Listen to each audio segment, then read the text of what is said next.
thank you for coming to Covering the Bases. And thank you to the Raptors. This is Andy Francis, who is actually the general manager, is that correct? Of the Raptors, of your Raptors. So thanks a lot to Andy and Hannah, who's probably running around, and all the players and staff who turned out tonight to help us put this on for you. The first thing I'd like to do is let you know kind of what we're gonna do tonight. We're going to have, first of all, the kids, whoever would like to go with the Raptors, can do that as soon as you're done eating, or right away. You can leave your stuff here if you're not finished. The tickets you received, you can redeem any time tonight. You can do it right away, like a lot of you did, partway through the evening, or as soon as we're done, if you want to space out your refreshments. But the kids now, if you'd like to, you can go with Andy. He'll lead you over there. At the end, after the adults are done listening to the presentation, we're all going to get together out in the outfield and play a game of Simon Says as a group before we go home. So the kids, you can feel free to go with Andy. He'll lead the way for you.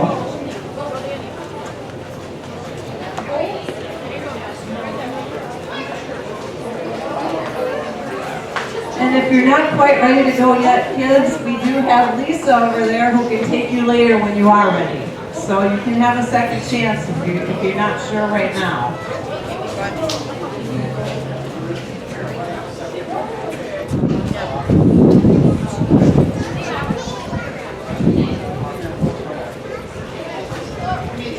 You may want to go. The inflatables are up. Looks like fun. You can play in the fan zone over there tonight. And there's lots of Raptors over there to play with.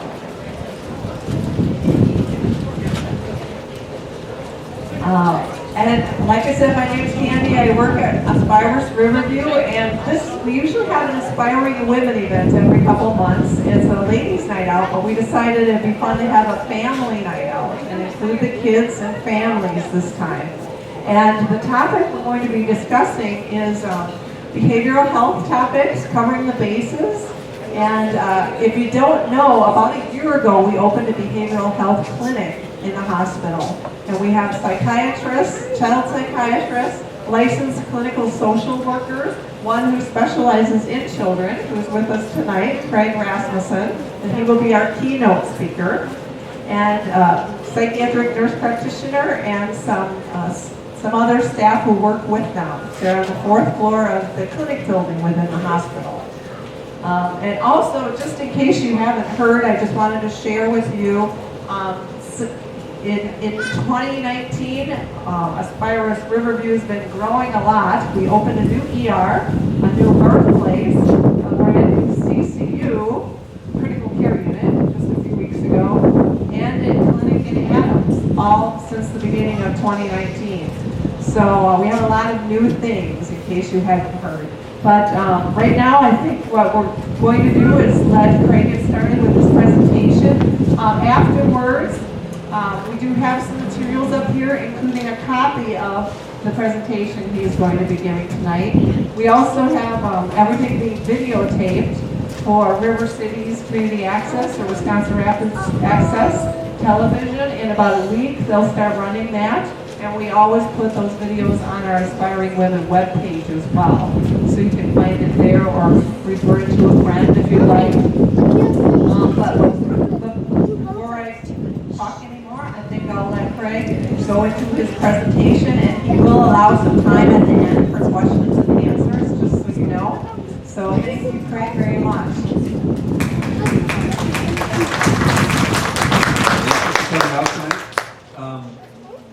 Tammy asked me to talk about just a little bit about how the referral process works in terms of accessing the behavioral health unit. As she mentioned, I do work primarily with adolescents and children. We do have 2 psychiatrists who provide services to children as well. And the best way to access services at Aspirus Behavioral Health is to have your provider make a referral for either the counseling or psychiatric services. You don't necessarily have to do it that way. There are people who are seen without it having an Aspirus provider, but generally the best way to make that happen is just have the provider make a referral to either behavioral health counseling or if you need psychiatric services for children with illnesses. With that said, as Tammy mentioned, we opened the clinic, the behavioral health clinic back last August. I've been with Aspirus since September, so actually 9 months today. I've actually done this work for about 31 years, working primarily with children in a whole bunch of different capacities. So what I'm going to talk about today are what I think are some very important areas of concern, especially nowadays with the environment of our community, of the world in general, and some of the issues that impact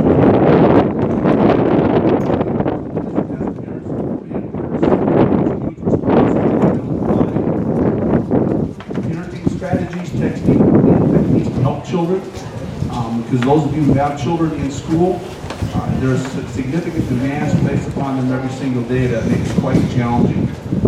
Also challenges within the home and community.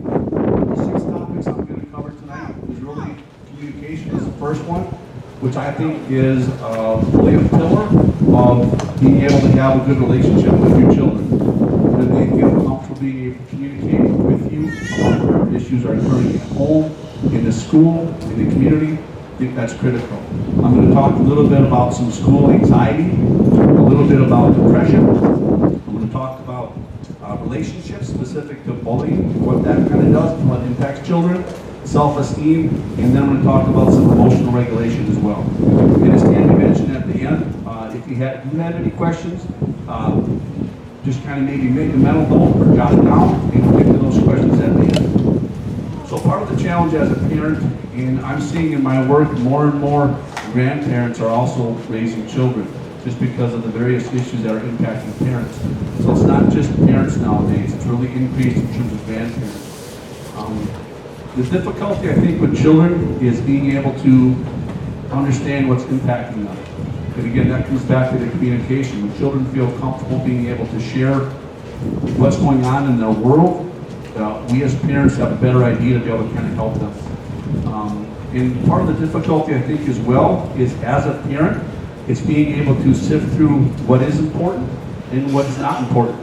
Because there are so many different issues any given day to address, you have to be very, I think, smart about what you choose to take on with your children and what you don't. Also in terms of what battles you fight with your children. But certainly being cognizant of what issues are impacting them. And the only way to do that is to be able to have some type of open relationship. So communication, what it is, it's done its way for all of us to be able to communicate ideas, thoughts, and feelings with another person. Now, nonverbal and verbal are typically the ways that people communicate. We can go back to early, for those of us who've had children, the old crying days, right? That's a very child's first early way to be able to communicate. Now, my wife said she could always tell what type of a cry that was with our children. I always thought they sounded the same. I didn't know the difference between a hungry cry or a poopy cry or a tired cry. I did try to convince her that all cries were hungry cries so she could take care of it, but that didn't go very far. But certainly that crying is an early way to be able to communicate. The hard part when we're talking about nonverbal communication is very difficult as parents. Even for us who are really in tune with our children, we don't always do a good job of being able to identify what those nonverbals are. So certainly what we want to do is to be able to provide a good foundation for developing solid communication skills, because that certainly allows to build that foundation for a child being able to move forward into the real world. Think about us as adults, communication is a key component to most things that we do. So I'm just going to run through some tips that I think are very relevant in terms of being able to communicate with the child. I think first and foremost, we want to make sure that we're communicating to our children that what they have to say is important, that we're there to kind of provide help and guidance. And I think the only way to do that is by role modeling and teaching how we communicate. I think it's important when we're having communications with our children, especially when it comes along to disciplining and scolding.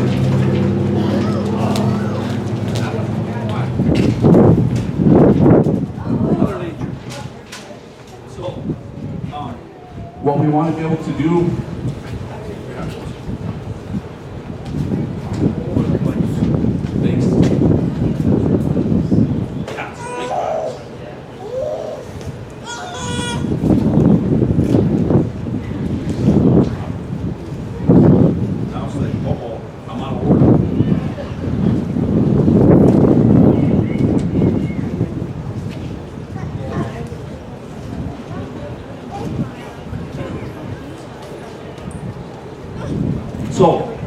do is make sure that when we're communicating with our children, especially around the whole discipline, is we want to make sure that we're holding those conversations in private. When we have the challenge of getting our children away from other children, oftentimes if we confront them, we embarrass them in front of other children, that's not very healthy for children. It certainly does not help a child feel comfortable to want to talk to their parents if they know they do that in front of other children, that they're going to be kind of scolded. I think it's important, especially for younger children. I always talk to parents about getting down to that child's level.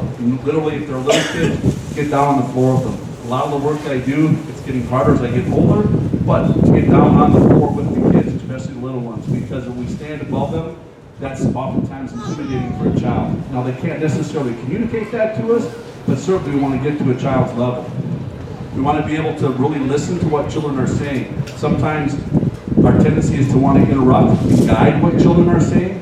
We want to allow them that opportunity to be able to say in their own words what they're saying. I think it's important, and my wife had to help me with this when I was younger. I always wanted to bring my children up to my level as an adult, help them understand adult language, but what we have to do is we have to, as adults, have to get down to the child's level, because especially for younger children, we can't bring them up to that adult level. They don't necessarily understand that. So very important for us as parents and grandparents to get down to the child's level, talk in a way that they're able to kind of understand, communicate with us. I think it's important too that we don't necessarily always have to know the why of something happening.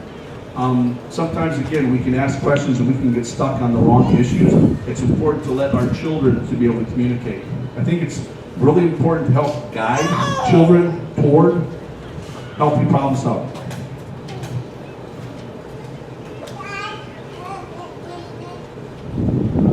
Tammy, can you make the wind stop? Is being able to help them solve problems. And again, I think the way to do that is we want to be able to show our children that we're respectful toward them, which means that we can't necessarily focus on what it is that they did. Oftentimes with misbehavior, we get stuck on that as parents. We want to focus on the what happened, the why it happened. But it's allowing children the opportunity to be able to kind of communicate. What we want to do is certainly praise children when they communicate with us. Some children are very good at this in terms of being able to communicate.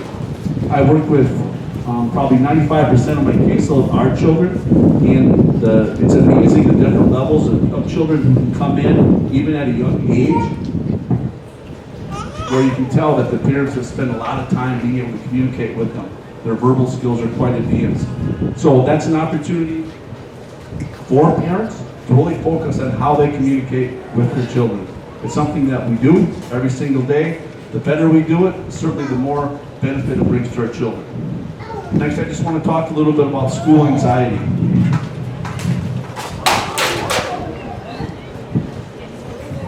I'm going to sit down. Yes. So, school anxiety typically presents itself in three different ways. The first that I see quite a bit is school refusal. We also talk about test anxiety and then social anxiety. So,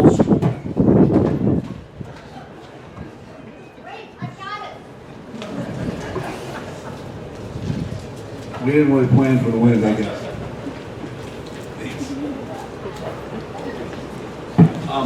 School anxiety. Separation is a big one. And typically what we do is we see this in children who are aged 7 to 11. I'm not sure if any of you had children that age, but that separation anxiety is really difficult for children. And part of why it occurs at that age is back in the day, Piaget talked about concrete thinking.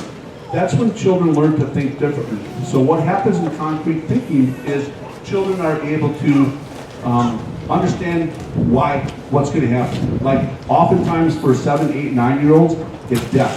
Kids that age really get stuck in death because they start to understand that mom and dad are going to die. Now they don't have the coping skills to be able to understand just what that means, but that's oftentimes one of the primary reasons that kids struggle being able to separate from their parents is they're worried they're going to die. Not always just that, but that's one of the big issues, fears and worries in general, because that age at 7, 8, 9 is very difficult. If you have children that age, to be able to sit and reason with the 7, 8-year-old, it's kind of hard to do that. But that's oftentimes time why that happens at that age. And actually, separation anxiety is only diagnosable in children. It happens in about 4.5%. So not a huge number of children that struggle with that, but to a parent who's tried to drop off their second or third grader at school, and that child, similar to a 4-year-old, that clings to their leg because of that separation, certainly is a pretty significant issue. The next one I want to talk about is test anxiety. And the challenge with test anxiety is it can also morph into anxiety as adults. We can have the difficulties and anxiety about taking on new challenges, new risks. Test anxiety is often related to some specific identifiable factors. At times it can be that negative peer influence. Oftentimes with test anxiety, when kids don't prepare very well, then they don't do as good. And that's the thing as a parent that we can certainly help. And how do you find that balance between focusing too much on their academics, but not enough so that they don't do what they need to do? And there's certainly a balance with that, is how much emphasis do you put on academics? Nowadays we know more and more the kids, the challenges with those who don't go on to either tech school, a trade, or college, getting good jobs is quite difficult. So we want to help children to be able to feel comfortable. And a lot of it comes back to is that ability to take those different types of risks. We got some trickling back in. The last part I want to talk about is the social anxiety, and this is typically for older kids. Oftentimes we see the onset about age 13. This is a challenging one because these children don't necessarily feel comfortable being in social situations. Very difficult if you have a child this age who struggles with social anxiety, because think about a normal child at age 13. They're wanting to do sleepovers, they're wanting to engage in different activities. These kids who struggle with social anxiety find it very difficult to engage in what we would consider kind of normal adolescent behavior. So certainly finding a way to support our children around that is pretty critical.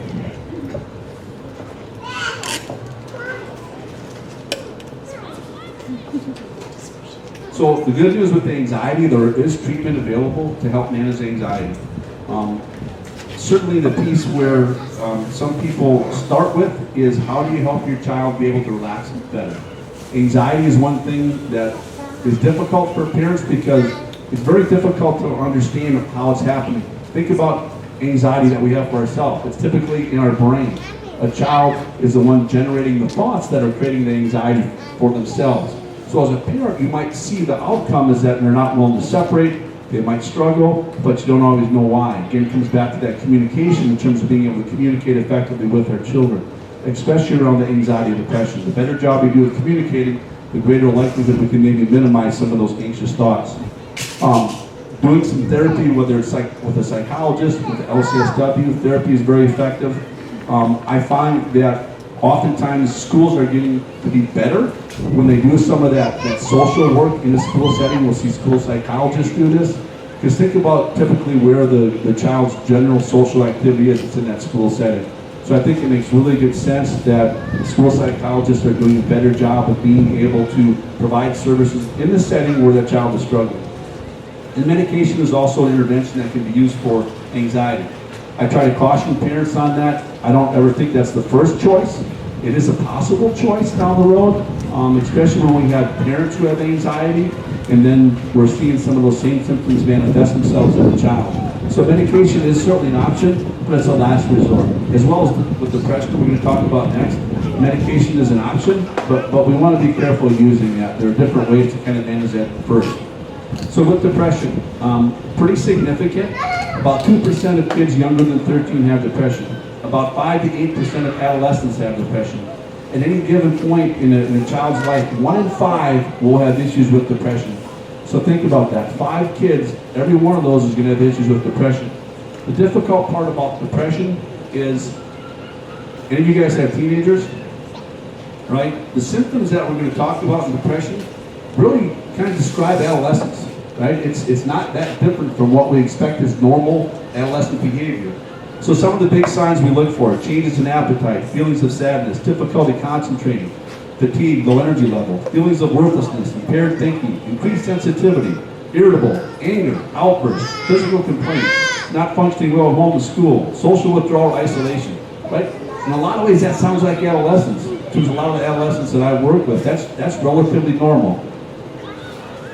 Thoughts of death or suicide, that's a big one. So here's the challenge when it comes to depression as a parent, is a lot of it comes down to how you observe your child and what you know about your child. Again, having that good relationship with your child is very important. If you're seeing changes in your child in terms of how they're interacting, so any given day some of these symptoms might be happening, some of them might be not. But when you're seeing changes in your child and you're concerned around that, certainly think about depression, because again, 1 in 5 children struggle with depression. Now, it's a whole different range of what that depression looks like. It's a very significant continuum. Some of it's more severe, some of it's less. So that's kind of a judgment call as a parent in terms of understanding how significant do you feel your child's depression is. The greater the level of concern, obviously the more likely that you should do something about it. But some of it's also relatively normal. Again, I think if you looked in the dictionary under adolescence, it'd be a picture of a hurricane coming in. Because any given day, that's kind of what it looks like. But there are some other risk factors that are important, I think, to pay attention when you're assessing your child for the depression. If there's a family history of depression, that increases the likelihood that that child has some depression as well. Children whose parents suffer from depression typically have their first depressive episode earlier than other children who don't have that. If we have a family that's very chaotic and conflictual, that's going to increase the likelihood of depression occurring as well. So I think those are factors that you take into place as you're exploring kind of what that, if you should do something about depression or not. And it's similar to what we talked about with anxiety. You know, getting some type of counseling or psychotherapy services is a good first step. A lot of this, I think, for parents who have those good relationships with their kids, you can head this off before it gets to the point that you need to do something. If you have that relationship, your child can talk to you about those issues. You don't necessarily have to take on some of these treatments, so to speak. Medicine is also an option with depression. And again, if there's a family history of it, that might increase the likelihood of trying medicine for depression. But we want to be careful. Just because they've done enough research and studies that medication for children can increase suicidal thoughts. So we don't want to give them medicine that's going to make it worse. It is an option, but again, you have to be smart about that. It is a first option or a last option. Research has shown that the best method for treating depression is really a combination of doing some therapy, but also doing some medication. But again, I always tell parents, we use that as a last option to really kind of see if medication is going to help or not. The next part I want to talk about is relationships. And certainly relationships are a part of all children's lives, just as they're a part of our lives. Some relationships are very positive, some are not. What I want to talk a little bit about is kind of when we have kids who struggle with bullying. Again, bullying is extremely prevalent nowadays. You know, it's been around forever. They just call it different. I think it has more of an impact on children nowadays.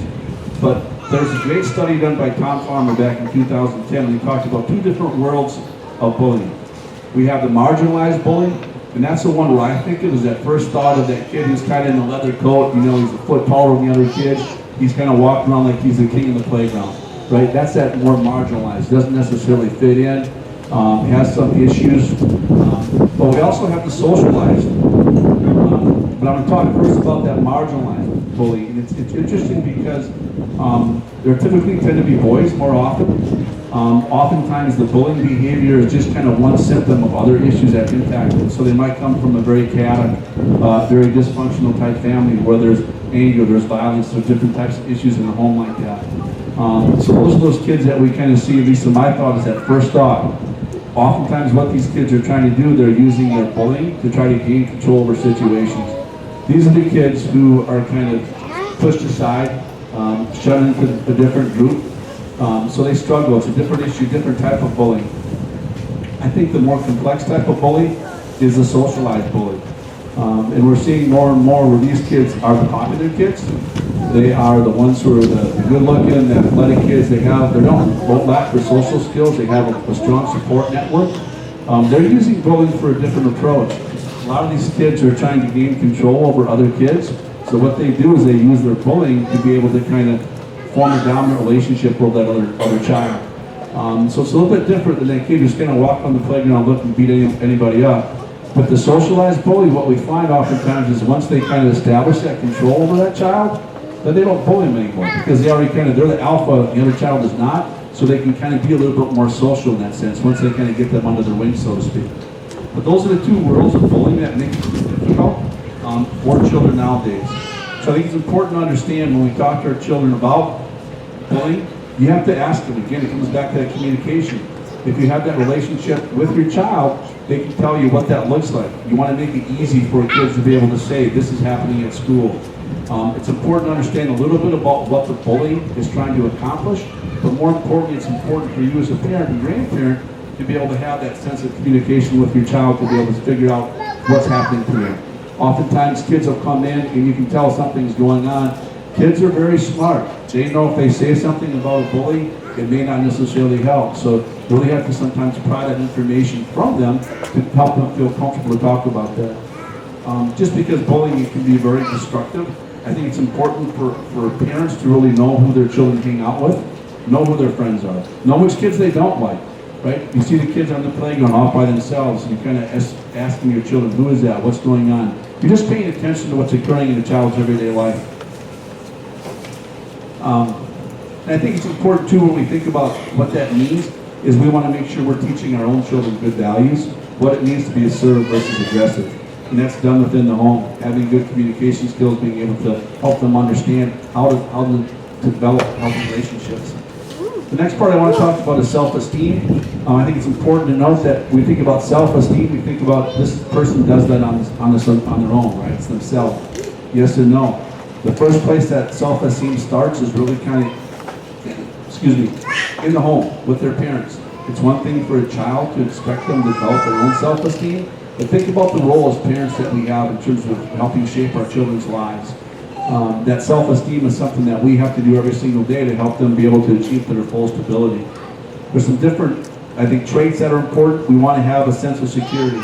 If we can't help children feel safe about themselves, about their future, their self-esteem is not going to be very solid. That sense of belonging, again, starting in the home. We want children to feel accepted and loved by others, and that starts in the family. When children have that in the family, in the home, they're able to kind of generalize that to the world and get out there and have those good, those strengths and abilities to kind of move themselves forward. I think it's important to have a sense of purpose. We want children to feel as though they're accomplishing things, having that sense of achievement.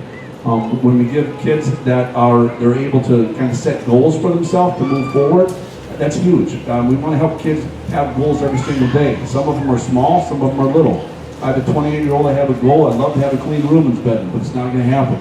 The good news is his wife can deal with that. But we want to have goals for our kids every single day because that's important.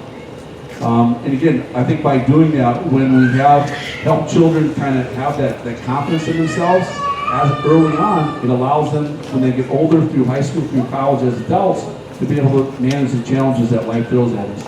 And think about it nowadays, it's extremely challenging kind of moving forward. It's important to have trust. Not only trust in themselves, but I think trust from our parents. And again, what we can do to help build trust with our children is we do what we say we're going to do. Positive end, and then sometimes we have to discipline. If we say we're going to do something, we have to do that. We want to give kids a sense of responsibility.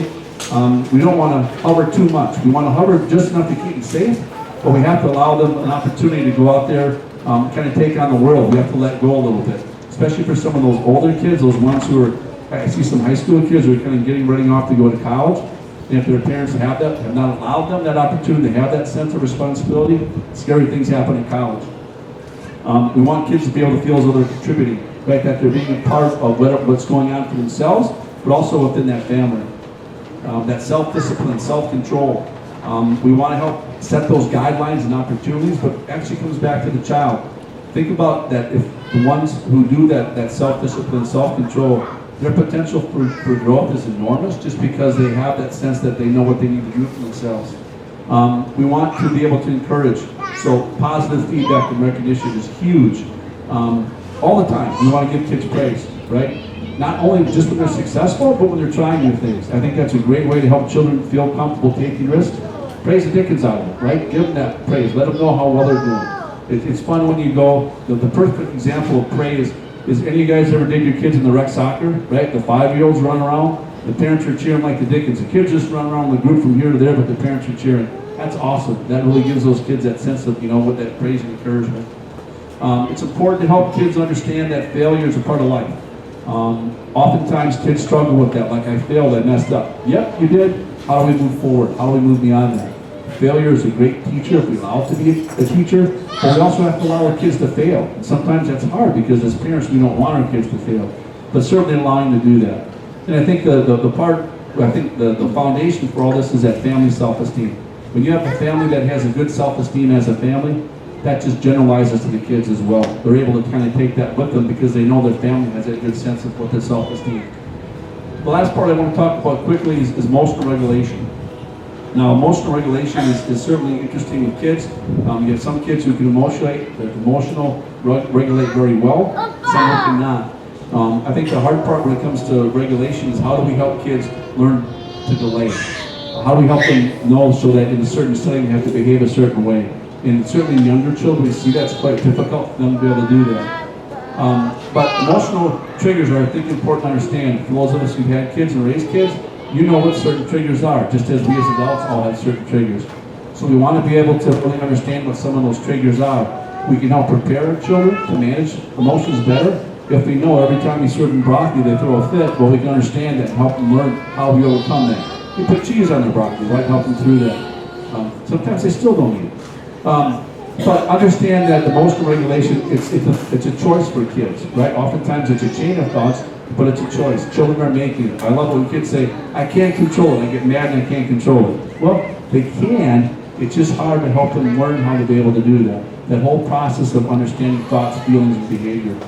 I think some great techniques that you can use to help kids with emotional regulation. I do this a lot with children, and anywhere from 5 to 15 is that sense of helping rank the importance of issues. I love it when kids get mad and upset over things that in my world are more like a 2 or a 3, that small little things, but they think they're 8 and 9s. So what I do is I have parents develop a behavioral ranking chart.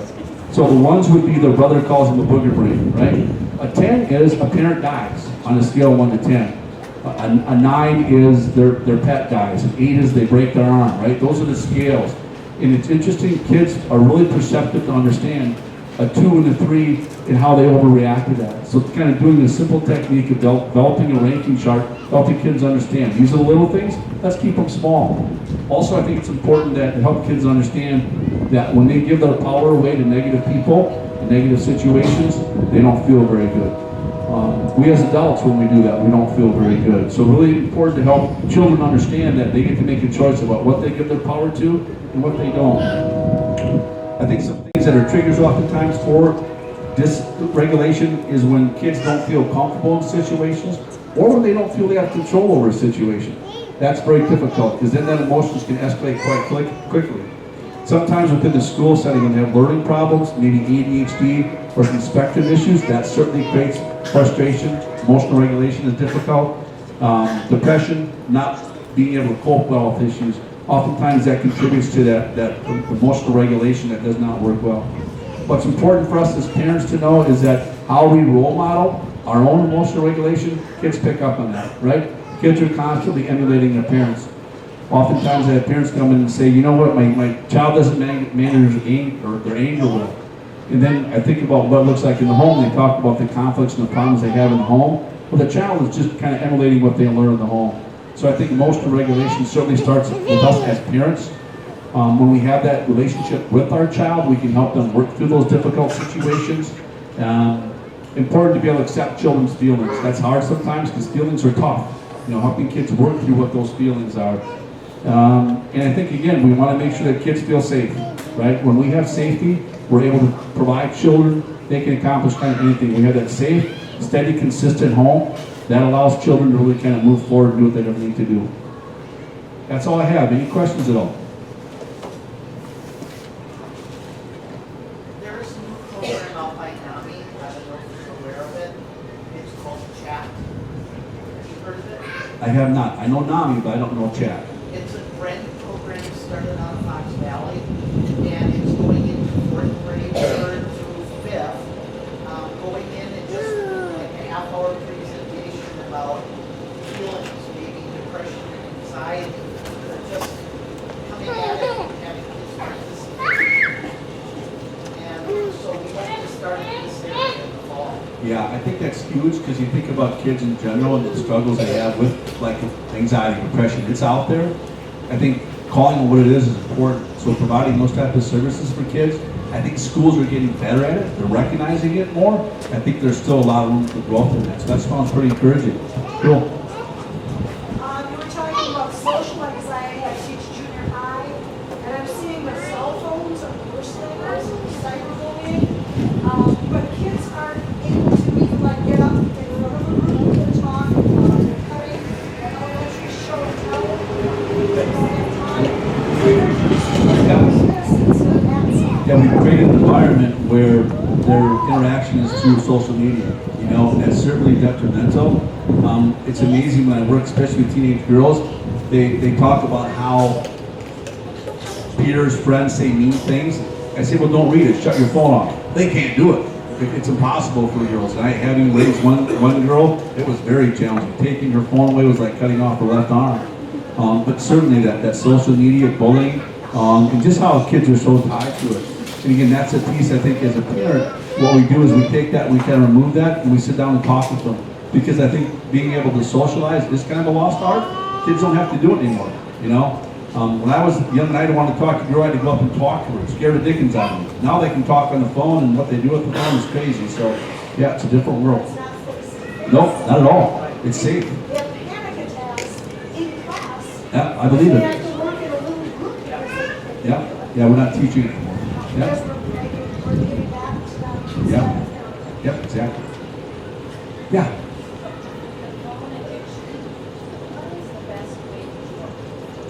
Well, I think with any addiction too, what you have to start is the root of it. You help the child understand why they feel that they're addicted to that, because those thoughts get ingrained. You know, it doesn't matter if it's tobacco or phone or anything else, but somehow they're feeling that they need that.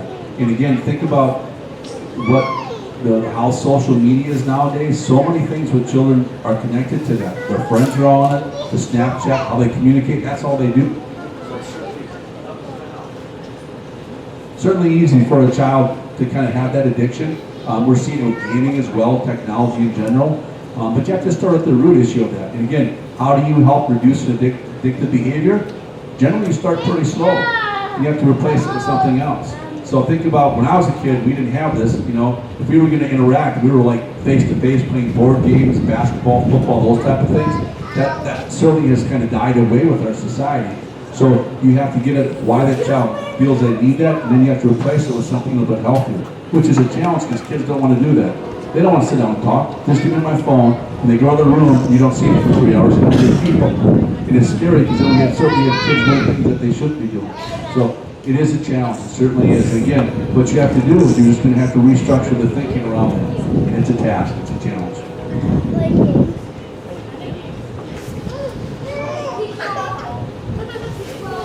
All good? Sounds good. Thank you.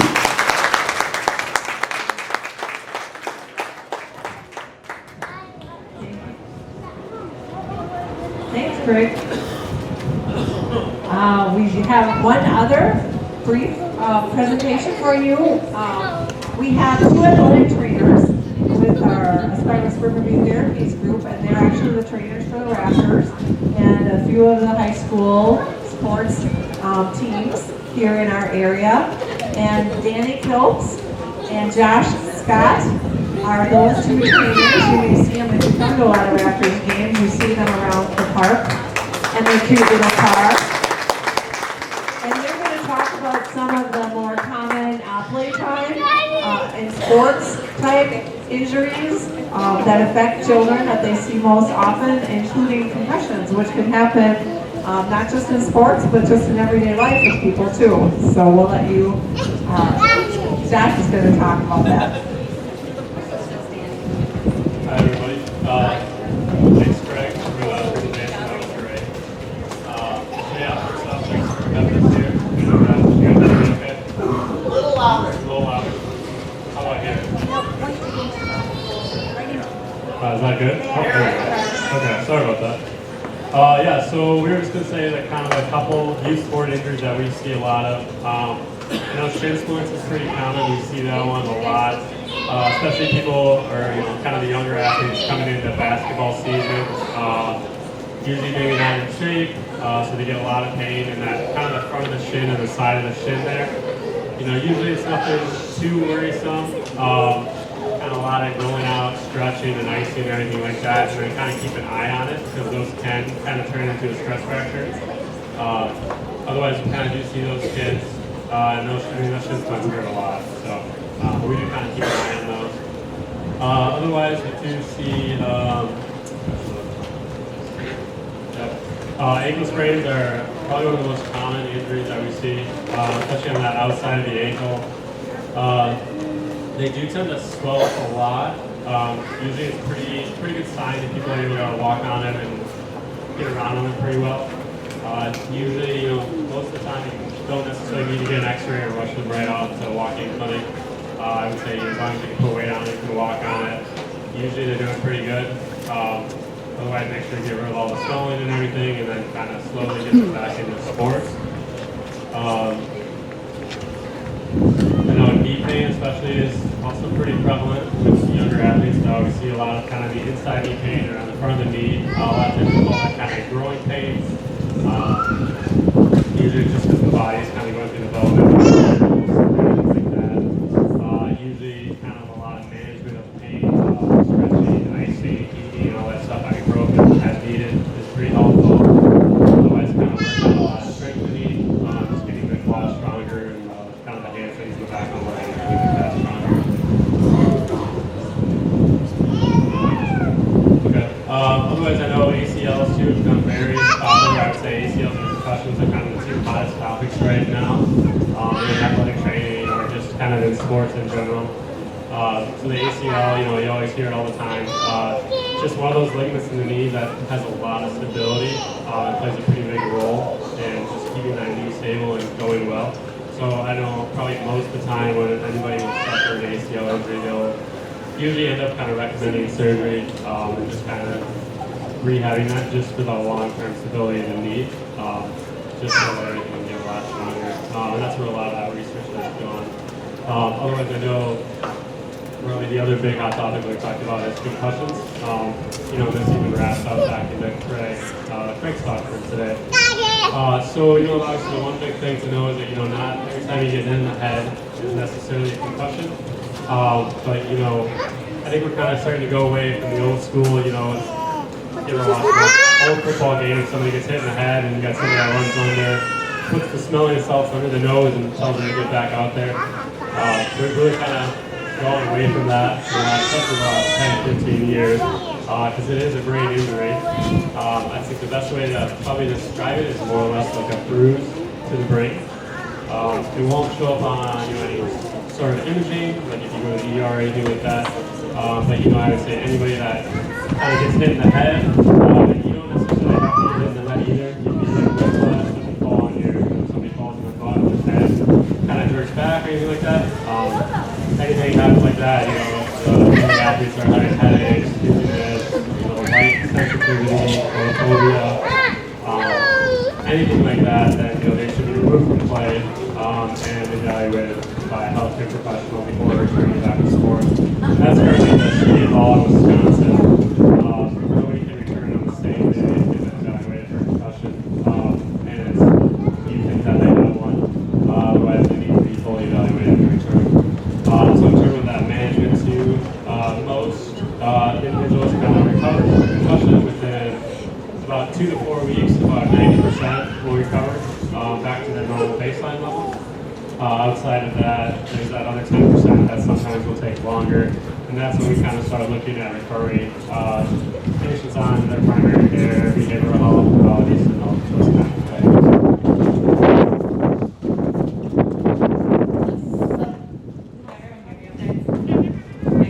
Just some really brief red flags for concussions. If you have a child that got hit in the head or anything like that, or flags that show the concussion, a lot of parents, at least in my experience, really want to bring them to me right away.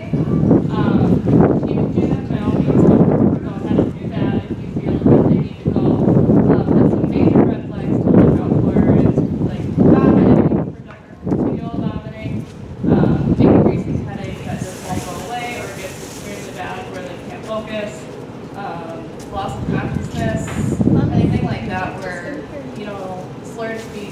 that kind of stuff, that would more so warrant the referral to the ER versus if they have a headache and a little bit of dizziness or something like that. I would maybe more so keep them home at that point, so. Any questions? We're just going to try to keep it brief. So, yeah, go ahead. How do you measure recovery? Is that before Yeah, so what we do in a lot of sports teams, college, high school professionals and stuff, they'll do a baseline test. So we use a system called the impact test. I'm sure if you have young athletes who have taken it, you can ask them about it. Basically, it's a computer test that does like reaction time, memory questions, verbal memory, reasoning and stuff like that. So it can kind of give you some objective data. That's kind of the biggest problem right now with concussions is we're trying to quantify everything with data and everything like that. Because a lot of it's just kind of what the patient is relaying to us. So what we do is we'll kind of have a checklist that goes down. It's rated like 0 to 6, and headache, dizziness, blah blah blah, just all the symptoms, and the individual will just rate those symptoms. So ideally, you want on a normal day, say that individual went through a full day of school, they're going to be tired, they're going to be fatigued, stuff like that. It's how they would feel outside of normal after a full day of school, how their headache feels, how their dizziness. Did you get worse during the school day? Did using your brain in math class today really bother you? And those kind of questions to follow up with, to where they should feel back to that normal baseline, how they felt before they had their diagnosed concussion. So we kind of look at that data, and then as well as trying to have them retake a baseline test, that impact computer test, and kind of looking at the scores that it shows them. That is one kind of way to do it. I know right now, I don't know when it will be done, but it probably won't be for at least 10 or 15 years, but they're trying to look at maybe some sort of blood test or a saliva test, if that's somehow in the future is able to measure a level of like certain markers that may be elevated that they think they're seeing in research and stuff like that for people that have a diagnosis of concussion. So I think that's where the future is going. It's got to go through all the testing, double control trials, and all those kind of stuff to get that kind of data out there. But that's kind of where we're at now. Does that answer your question? Yes, thank you. Yeah, so you have a symptom checklist, say that it's going to be in the Baby Valley. What tests are they? So yeah, we take those symptom tests, and like you said, they can lie to us, right? Because if we're asking, do you have a headache, they can say, no, I don't have a headache, I'm not headache. So a lot of that is, hopefully establishing the relationship with that individual or that young athlete and being like, John doesn't look good today. Usually John is quiet, he doesn't talk much, or he's really emotional, he's crying, or vice versa. Otherwise, balance tests, memory tests, asking them questions, you should be able to ask questions that you know the answer to that they should pretty much always be able to know. Like, say, what's the next holiday? What's your birthday? Where's your address? What school do you play for? Where are we today? Those kind of questions that they should know those questions. Sure, yeah, I'm familiar with that. So yeah, trying to, and those are the ones that, those are tough, especially because they can just lie. The kids want to play a lot of the time. So we're trying to do our best here to, make sure that we're getting the full answer out of them. But I think it's gotten better probably in the last 5 years or so that the kids are being a lot more honest and maybe having a better understanding of their long-term health.